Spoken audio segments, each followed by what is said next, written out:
जब आप किसी के साथ अपना कोई प्लान या कोई आइडिया शेयर करते हैं और उस पर उनकी राय या ओपिनियन जानना चाहते हैं, तब आप हिंदी में कहते हैं कैसा लगा या कैसा रहेगा। इस बात को आप इंग्लिश में कहेंगे how does that sound. How does that sound, it means what is your opinion about it.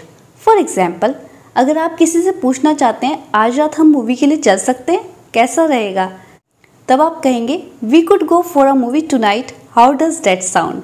अगर यही बात आपसे कोई पूछता है कि हाउ डज दैट साउंड, कैसा रहेगा या कैसा लगेगा, तब आप कहेंगे दैट साउंड्स ग्रेट।